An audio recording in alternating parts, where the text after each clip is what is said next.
성경은 예수님의 오심을 가리켜서 온 세상에 미칠 큰 기쁨의 좋은 소식이라고 말씀합니다.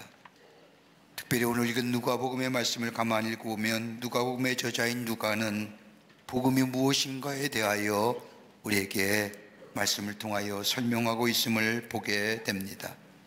오늘 누가복음의 서두를 보면 누가란 사람이 데오빌로 각하에게 편지 쓰기를 복음이 무엇인가 복음이 전하여졌다고 이야기하면서 복음은 다름이 아니라 예수 그리스도시요 참된 기쁨의 소식 또한 예수 그리스도시요 그리고 예수님의 이 땅에 오심과 죽으심과 그리고 부활하심에 대한 말씀을 할 뿐만 아니라 다시 오심에 대하여 말하고 기록하고 있음을 보게 됩니다. 누가는 다른 건 얘기하는 게 아니라 복음이 무엇이냐? 예수 그리스도라는 겁니다. 인간을 구원하시기 위한 하나님의 방법은 하나님께서 직접 인간의 몸을 입으시고 이 땅에 아기 예수로 태어나셔서 십자가에 못 박혀 죽음으로 우리의 죄를 씻어주는 것, 그리고 우리에게 영생을 허락해 주시는 것, 이것이 인간을 구원하기 위한 하나님의 계획이었다는 겁니다. 그래서 성경은 예수의 오심에 대하여 특별하게 기록하고 있는 것을 보게 됩니다. 예수님은 나심이 아니라 오심이라는 겁니다. 저 하늘의 보좌를 버리시고 인간의 몸을 입으시고 이 땅에 오셨다는 겁니다. 또 하나 있다고 한다면 우리 하나님은 기다리시는 하나님이 아니라 찾아오시는 하나님이시라는 겁니다. 우리에게 선수 인간의 몸을 입으시고 우리에게 찾아오신 하나님. 또 하나 있다고 한다면 되심입니다. 인간의 몸으로 성육신 하셨다는 겁니다. 그러게 예수님의 이 땅에 오심은 그냥 일반적인 매해마다 맞이하는 성탄절의 그런 의미가 아니라 역사적 사건이고 신앙적 사건이고 계시적 사건이 담겨져 있는, 의미가 담겨져 있는 사건이라는 겁니다. 그러면서 오늘 본문의 말씀에 누가의 말씀을 보면 누가는 이렇게 이야기합니다. 그가 백성에게 왔음에, 다른 말로 말하면 메시아가 이 땅에 오셨음에도 불구하고, 복음이 이 세상에 왔음에도 불구하고 복음이 무엇인지도 모르고 복음을 저들이 영접하지 아니했다고 말합니다. 누가복음의 저자인 누가는 오늘 본문의 말씀을 통하여 정말 메시아를 영접하는 사람이 어떤 사람인가에 대한 초점을 가지고 가장 어두웠고 가장 캄캄했던 그 시대의 정치와 종교의 중심지였던 예루살렘을 배경으로 희망 없이 살아가는 사람들에게 복음이 무엇인가? 왜 기쁜 소식인가? 무엇이 기쁜 소식인가? 그리고 어떤 사람이 참 메시아를 영접할 수 있는가에 대해서 두 사람의 인물을 통하여 우리에게 말씀으로 가르쳐주고 있습니다. 한 사람은 시므온이라고 하는 나이 많은 어르신과, 그리고 남편과의 결혼생활 7년 만에 남편과 사별하여 홀로 건 80여생을 산 안나란 할머니를 통하여 메시아라 오시는 이를 어떻게 영접했는가, 메시아를 영접하는 사람이 어떤 사람인가를 우리에게 말씀하며 예수 오심의 기쁜 소식을 우리에게 전하고 있는 것을 보게 됩니다. 내일이면 우리 주님이 오십니다. 아니, 오늘 밤에 그 주님 어떻게 우리 안에 모시고 주해 주시는 기쁨, 온 세상에 미칠 큰 기쁨의 좋은 소식이 될 그런 메시아를 영접하고 메시아를 받아들인 사람이 어떤 사람일까요? 오늘 이 기쁜 소식이 여러분과 저 가운데 넘쳐나는, 그러기 위해서는 메시아를 영접하는 하나님의 귀한 삶, 하나님의 사람, 복음의 역사를, 복음의 능력을 경험하는 여러분과 저와 되시기를 먼저 주의 이름으로 축원합니다. 첫째는 오늘 본문의 말씀에 하나님의 위로를 기다리는 자라는 겁니다. 오늘 본문의 말씀을 보면 예수님은 유대율법을 따라 이 땅에 오신 지 8일 만에 할례를 받으십니다. 그리고 출산으로부터 부정이 끝나는 날에 정결 예식을 행하기 위하여 요셉과 마리아는 예루살렘 성전으로 올라갑니다. 그리고 그들은 가난한 사람들이 드리는 예물인 산비둘기 또는 집부들기를 한 쌍을 제물로 드리기 위해서 사가지고 성전을 들어갈 때에 그때 시므온이란 사람을 만납니다. 성경은 시므온에 대하여 이스라엘의 위로를 기다리는 자라고 소개하고 있습니다. 여러분 성경 말씀을 가만히 읽어보면 구약과 신약의 성경 말씀, 즉 말라기와 신약의 마태복음이 같은 시대에 같은 시간대에 연결되는 것 같지만은 실제로 말라기에 쓰여진 말씀과 그 다음에 마태복음에 쓰여진 말씀의 시간의 차이는 무려 400년입니다. 예수님이 메시아가 돼서 이 땅에 오심을 예언했던 이사야 선지자의 예언의 말씀, 그것이 예언의 성취가 되기까지는 무려 700년이라는 시간이 있습니다. 말라기의 말씀이 전해진 후에 마태복음 이르러 하나님 말씀이 전해진 이 시간적 차이인 400년 동안 이스라엘 백성들은 겪지 말아야 할 일들을 겪고 수많은 사건과 아픔 가운데 지내게 됩니다. 마카비의 반란이라든지 하나님의 성전에 모욕당하는 엄청난 수치와 더불어 아픔의 시간을 보내기도 합니다. 그러나 그 무엇보다도 갈릴리 지역에 일어난 반란으로 인하여 자신의 동족들이 십자가에 못 박혀 죽는 엄청난 일을 당하게 합니다. 자신들의 동료들이 못 박혀 죽은 수많은 십자기가 저 언덕 위에 동구의 마을의 동구 앞에 세워지며 그 자신의 십자가에 죽은 동료의 모습을 보면서 오고 가야 할 저 이스라엘 백성들, 절망할 수밖에 없는 겁니다. 자신의 한계에 부딪히면서 더 이상 기다려도 오지 않는 메시아를 보면서 기다리면서 이렇게 기다리다 끝이 나는 건 아닐까? 하나님의 약속의 성취인 메시아가 우리 가운데 오시다고 했는데 그 메시아가 오실 때는 이 땅에 참된 평화가 임하며 자유가 임하며 억눌린 자가 자유케 되는 이 놀라운 역사가 일어난다고 했는데 정녕 메시아가 우리 가운데 오시는 걸까? 이 어두웠고 캄캄한 이 민족의 역사 앞에 정말로 그 메시아가 와서 그 어둠이 제쳐지고 환한 빛의 역사가 우리 가운데 있을 것일까? 메시아가 온다고 하면 왜 저렇게 비참하게 죽어갈 수 있는 것일까? 왜 내버려 두실까? 그렇게 오랫동안 가졌던 메시아의 대망사상이 저들 가운데 시들어가게 될 즈음 오늘 이 시몬의 그 메시아의 오심을 포기하지 않았다는 것. 그는 말하기를 포기와 절망과 낙심이 있었기에 진정 내가 기다려야 할 것인가 무엇인가를 깨달았다고 이야기합니다. 내가 원했던 것, 내가 바랬던 것, 정말 내가 이것이야 라고 생각했던 것을 위하여 수없이 깨어지고 무너진 자들 앞에 이것이 아니구나, 내가 진정 잡아야 할 것이 무엇인가, 내가 기다릴 것이 무엇인가를 분명히 알고 깨닫고 붙들었던 사람이 시몬이라는 거예요. 절망과 좌절에서 모든 것을 포기한 사람이 아니라 절망하고 좌절했기에 내가 붙잡아야 할 것이 무엇인가를 분명히 알았다는 겁니다. 그러기에 시몬은 예루살렘 거리를 다니면서 사람들에게 수없이 희망을 얘기하며 주의 약속의 성취를 전하는 사람으로 살아갔다는 겁니다.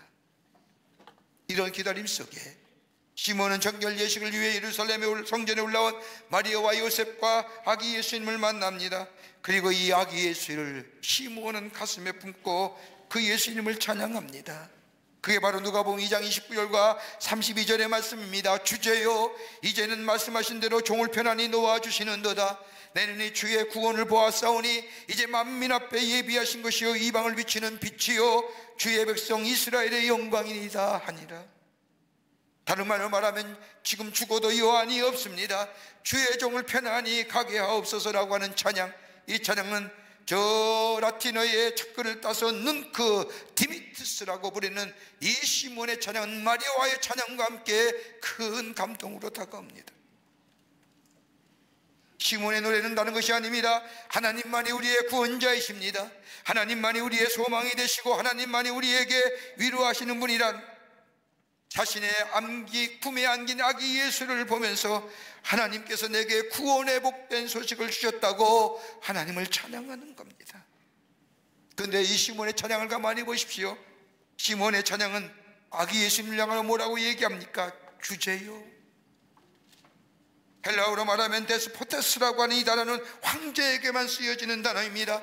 황제의 통치가 이루어지고 그의 영광을 받고 심판이 그로부터 나온다고 해서 황제 이름 앞에 붙여진 이름이 데스포테스입니다. 황제에게 쓰여지는 단어, 이 단어를 시몬은 아기 예수를 안고 그 앞에 주제요, 다른 말로 말하면 당신만이 진정 우리의 위로자가 되시고 당신만이 진정 우리의 평안이 되시며 당신만이 우리의 삶을 인도하시는 분임을 내가 믿습니다라고 하는 거예요. 세상에 소망이 있는 것이 아니라 하나님께 소망이 있음을 고백한 이 시므온, 가장 척박한 현실 속에 가장 캄캄할 때에 가장 어디로 갈지 알지 못하는 그때에 그 아기 예수를 안고 주제요, 당신만이 우리의 통치자요, 당신이 우리의 위로자요, 당신이 우리의 평안자요, 당신이 우리의 임마누엘이요, 하나님을 찬양했다는 겁니다. 제가 우연히 데려가다가 방송 가운데 간증의 이야기를 들으면서 참 제가 감동했습니다. 그 내용은 이런 겁니다. 어느 집사님의 가정이 있었습니다. 자영업을 하는 가정인데 남편이 되는 집사님은 자영업을 하기에 코로나 기간에도 일을 하지 않으면 먹고 살 수가 없기에 이 남편 되는 집사님은 가게에서 먹고 자고 그리고 일을 합니다. 아내 된 집사님은 집에 아이가 셋이기 때문에 가정을 돌봐야 됩니다. 너무나 힘든 상황인데 옆에서 지켜보는 사람들이 생각하기를 저렇게 살다가 혹 나쁜 일이라도 생기면 어떨까 하는 걱정이 있었다고 합니다. 그러던 어느 날 아내 되는 집사님께서 집에서 빨래를 개는데 막내딸 아이가 부르는 찬송이 귓가에 들려옵니다. 그 찬송은 이 집사님을 하여금 깜짝 놀라게 했습니다. 그 찬송은 다른 것이 아니라 구주 예수 의지함이 심히 기쁜 일일세, 허락하심 받았으니 의심하주 없도다, 예수 믿는 것은 받은 증거 많도다. 이 집사님은 교회에서 반주하는 집사님이기에 아마 수없이 이 찬송을 반주하며 따라 불렀을 겁니다. 그런데 6살밖에 되지 않는 막내딸이 부르는 이 찬송, 가슴에 깊이 다가온 것. 구주 예수 의지함이 심히 기쁜 일일세, 영생 허락 받았으니 받은 증거 맡도다. 막내딸 아이의 입에서 흘러나온 이 찬송과 가사가 마치 자신을 두고 하는 말 같다. 그러면서 자신을 뒤돌아보는 겁니다. 내가 왜 이렇게 낙심하고 있지? 내가 왜 이리 절망하고 있지? 나의 기쁨이 어디서 올까? 나의 기쁨이 무엇일까? 그 아이의 찬송에 구주 예수 의지함이, 그 생각이 번뜩 들더라. 하나님을 의지하고 영생을 허락받았으니 얼마나 기쁜 일인가. 그러면서 하나님으로 받은 증거, 그 은혜 증거가 나에게 너무나 많이 있다는 사실을 깨닫게 되면서 이 아내 집사님은 절망과 좌절과 어둠에서 다시금 새로운 힘과 소망과 생명의 역사를 다시 한번 경험합니다. 그리고 기도하기 시작합니다. 그리고 새 힘을 받습니다. 하나님을 의지할 때 일상의 생활에 겪었던 하루하루의 삶을 어떻게 살지 못할 때, 그리고 주저앉고 싶을 때에, 아무리 둘러봐도 내 삶에는 어두운 그림자만 깊게 깃들여진 같은 나의 인생의 삶 속에 어린아이가 딸아이로 부르는 이 구주 예수 의지함이 심히 기쁜 일일까? 영생 허락 받았으니 이 찬송의 가사가 이 아내로 하여금 다시 한번 회복의 역사, 주의 만지심을 통한 위로의 역사, 그리고 내게 받은 그 은혜를 받은 기쁨들, 그 증거들이 나에게 너무나 많다는 고백을 통하여 고백을 통하여 다시금 회복의 역사를 경험할 수 있습니다. 가장 어두웠던 시대에, 절망의 시대에 이 시므온은 아기 예수를 안고, 주여 당신에게 우리의 기쁨이 있습니다, 주님이 우리의 소망이 있습니다, 주님이 우리와 함께 하십니다, 이 찬양을 부르면서 하나님의 약속의 성취를 보고 고백하는, 그리고 찬양을 통하여 자신의 신앙의 고백을 올려드렸던 것을 보게 됩니다. 이 찬양의 고백이 오늘 예수님이 우리 가운데 계시는 이 성탄절에 여러분과 저와 고백이 되시기를 주의 이름으로 축원합니다. 두 번째는 분명한 확신을 가지고 기다렸다는 겁니다. 오늘 누가복음 2장 25절의 말씀을 보면 예루살렘에 시몬이 한 사람이 있으니 이 사람은 의롭고 경건하며 이스라엘의 위로를 기다리는 자라. 여기서 기다리는 자라고 하는 이 단어는 프로스테 코메노스라고 하는 단어인데 그냥 단순히 기다리라는 것이 아닙니다. 내가 원하는 일이 반드시 내 삶 가운데 일어날 것을 기대하며 사모하며 주의하여 자세히 살피며 기다린다는 겁니다. 다른 말로 말하면 확신 가운데 구한다는 겁니다. 이 시몬에 두 가지 확신이 있었습니다. 하나는 다른 것이 아니라 세상에는 진정 기다릴 만한 것이 없다는 것과 또 하나는 진정 내가 기다릴 것이 있다고 한다면 하나님께서 약속하신 메시아만이 내가 기다릴 수 있는 유일한 것이라고 하는 믿음의 확신을 가지고 기다렸다는 겁니다. 이것이 시몬의 소망의 근거입니다. 윌리엄 메이라고 하는 박사가 6.25 사변 이후에 북한군의 포로가 되었던 1,000명의 미군을 상대로 상담하였다고 합니다. 그 상담의 경험을 기록한 것을 보면 그 기록에 이런 이야기가 나옵니다. 강철이나 콘크리트 벽은 없었지만 정신적인 독방이 갇혀 완전히 고립된 상태였다. 포로들 사이에 극단의 절망이 자포자기의 병에 걸리게 만들었다. 이 병에 걸리면 포로들은 담요를 뒤집어 쓰고 막사의 구석에 홀로 쪼그리고 앉아 이틀도 넘기지 못하고 죽어갔다.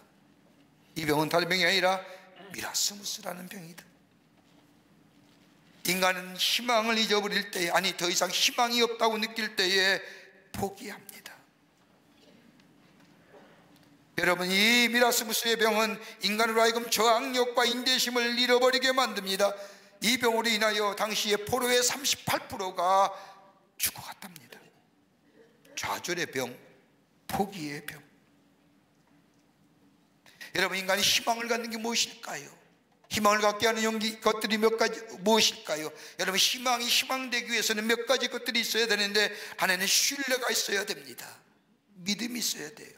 또 하나 있다고 한다면 존중받는 마음이 있어야 됩니다. 그리고 또 하나 있다고 하면 용기가 있어야 됩니다. 내 안에 신뢰와 존중받는 마음과 용기가 있을 때에 내 안에 희망이 있게 되고 희망이 내 삶 속에 역동성을 가져다주고 앞으로 나아가게 합니다. 여러분, 지금 우리가 살고 있는 시대가 어떤 시대입니까? 가장 우리의 삶 속에, 우리 사회 속에 퍼져 있는 가장 부정적인 단어가 있다고 한다면 실망, 좌절, 이로 인하여 포기하는 것. 여러분, 우리 안에 기대했던 것이 이루어지지 않음을 인하여 실망하며 좌절하며 포기하는 것들, 그 실망과 좌절의 아픈 기억들이 우리 마음의 깊은 곳에 자리 잡고 있음에도 불구하고 내가 원하는 것, 기다리는 것 앞으로도 오지 않을 것인 줄 알면서도 무엇인가 기다리는 우리의 모습, 그러기에 반복적으로 실망하며 절망하며 포기하는 우리들의 삶의 모습.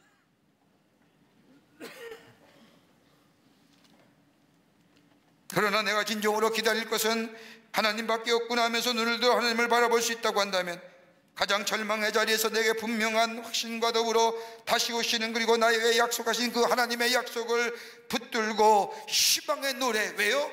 우리 하나님은 나를 신뢰하며 존중하며 내게 용기 주시는, 아멘.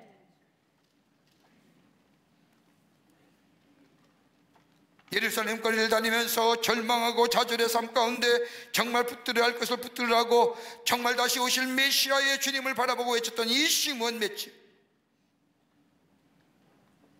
하나님 아닌 그 메시아가 오시면 우리에게 새로운 미래, 평안, 위로, 그리고 우리에게 구원과 영생을 주시는 그 소망이 우리 가운데 있기에 시몬은 나가서 소망의 말씀, 희망이 되시는 메시아를 전했던 것을 보게 됩니다. 이게 바로 시몬이죠. 주님만이 우리의 기쁨입니다. 주님이 우리의 위로자가 되십니다. 주님이 우리의 소망이 되십니다. 라고. 이 고백이 있는 자마다 주제요 라고. 끝으로 성령과 동행하는 삶입니다. 주님을 기다리며 주님을 만나는 사람은 다름이 아니라 성령과 동행하는 삶입니다. 오늘 누가복음 2장 25절과 26절과 27절의 말씀을 보면 시몬에 관해서 얘기합니다. 성령이 그 위에 계시더라. 26절에 왔으면 성령의 지시를 받았더니 27절에 말씀에 성령의 감동으로 성전에 들어가며 시몬에 관련하여 성령이란 단어가 3번이나 반복하여 나옵니다. 왜요? 시몬은 성령의 사람이었다는 겁니다. 성령이 그의 삶 가운데 계셨다는 겁니다. 성령이 가르쳐 주시고 알게 하시며 깨닫게 하실 뿐만 아니라 성령에 동행했던 사람이 바로 시몬이라는 겁니다. 하나님의 말씀은 들려오지 않았지만 하나님의 거룩한 영인 성령께서 시몬과 함께 하시며 함께 걸어가시며 하나님을 의지하고 하나님의 도우심과 위로하심으로 이 시몬과 함께 하시어 의롭고 경건하게 살아가게 하셨다는 겁니다.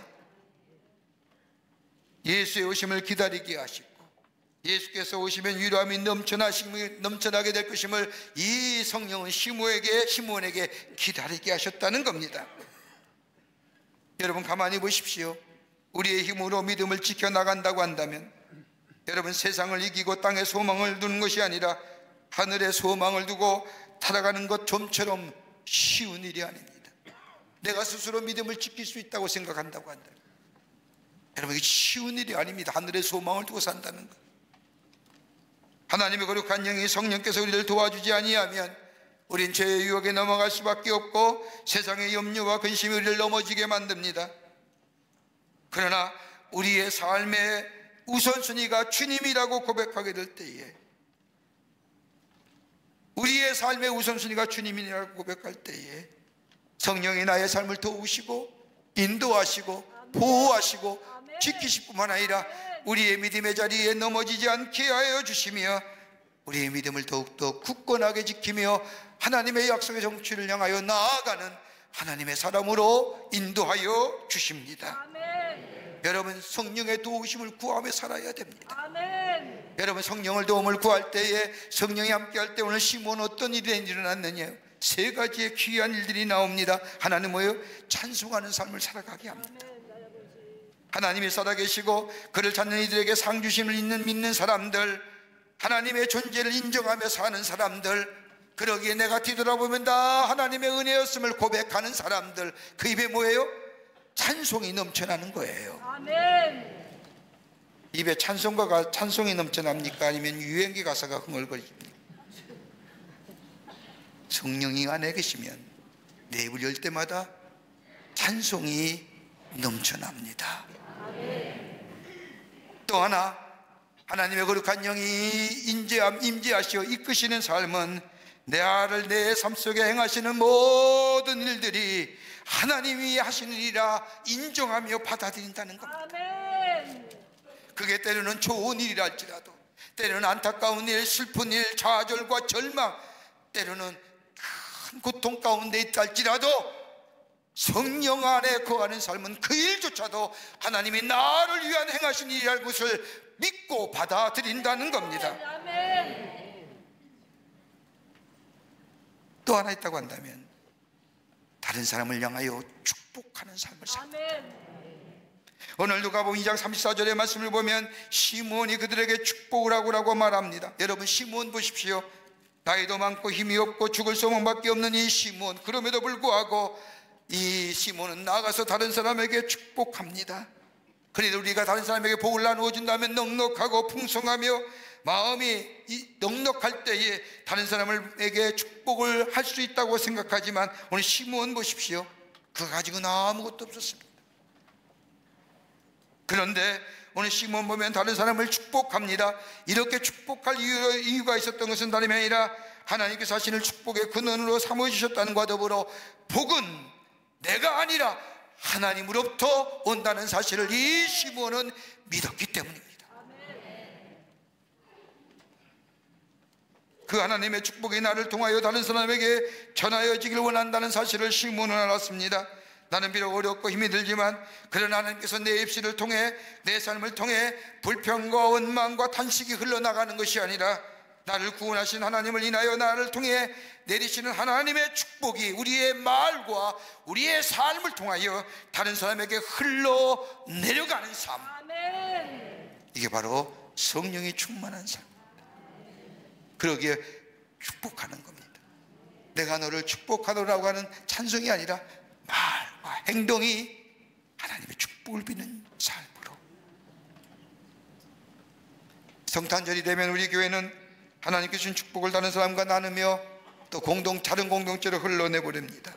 우리가 넉넉해서, 우리가 많아서가 아니라, 우리 주님이 이 땅에 오신 기쁨이 나만의 기쁨이 아니라, 나만이 듣는 복음의 기쁜 소식이 아니라 다른 사람도 어려운 곳에, 힘든 곳에, 가난한 자들에게, 이웃에게 들려줘야 할 기쁨의 소식, 만나줘야 할 기쁨의 소식이기에 우리 남성교회가 쌀을 2,000포대를,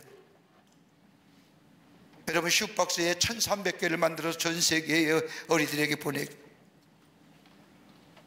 어제 우리 실험인성교회가 저 둔청동에가 연탄을 나누며, 왜요? 나만이 듣는 기쁜 소식이 아니라 나를 통해서 다른 사람이, 어려운 사람이, 힘든 사람이, 삶의 여유가 없는 사람이 들어야 할 이 기쁜 소식, 복음, 메시아가 오셨다는 소식이어야 되기 때문입니다. 어렵고 힘이 든다, 들어 지친다 할지라도 하나님이 아니 계시오?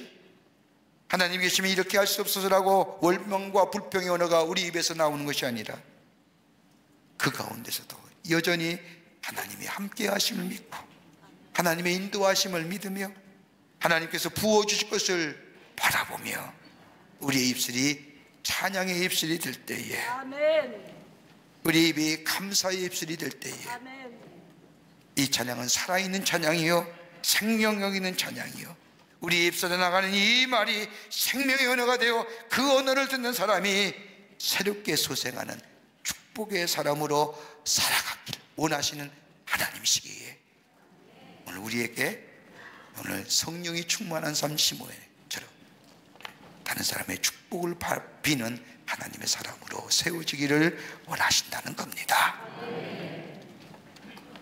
시몬은 주님을 보았습니다. 메시아를 보았습니다. 그분이 나의 구원임을 고백했습니다. 그리고 찬양했습니다. 그럴 때 그의 입에 감사와 기쁨과 평강과 위로가 넘쳐나 저희의 삶 속에 지금 주어도 여한이 없다고 하는 고백처럼 오늘 우리 가운데 오시는 그 메시아 모시고 우리 입을 열어 그 주님 앞에 찬양함으로 내 입술의 고백을 통하여 다른 사람이 이 복음을 듣고 새로운 생명의 역사를 놓아가는 그런 놀라운 일들이 우리를 통하여 이 땅에 있어지기를, 그리고 그 일을 귀하게 이루어가는 여러분과 저와 되시기를 주의 이름으로 축원합니다. 하나님 감사합니다. 저희들 주께서 사랑해 주셔서 하나님의 백성 삼으심에 감사합니다. 우리 가운데 오시는 그 메시아 기쁘게 맞이하여 우리 입을 열어 주님을 향하여 주님만이 나의 기쁨이요 구원이요 나의 생명임을 고백함으로 인하여 내 삶의 새로운 생명의 역사를 누릴 뿐만 아니라 이 복음을 전하는 자, 그래서 듣는 이마다 새로운 생명의 역사, 복음의 역사를 경험하는 귀한 예수 오심의 기쁜 소식이 증거되는 저희들의 삶으로 삼아 주시옵소서. 성령이 도우시고 인도해 주실 줄 믿으며 예수님의 이름으로 기도하옵나이다. 아멘.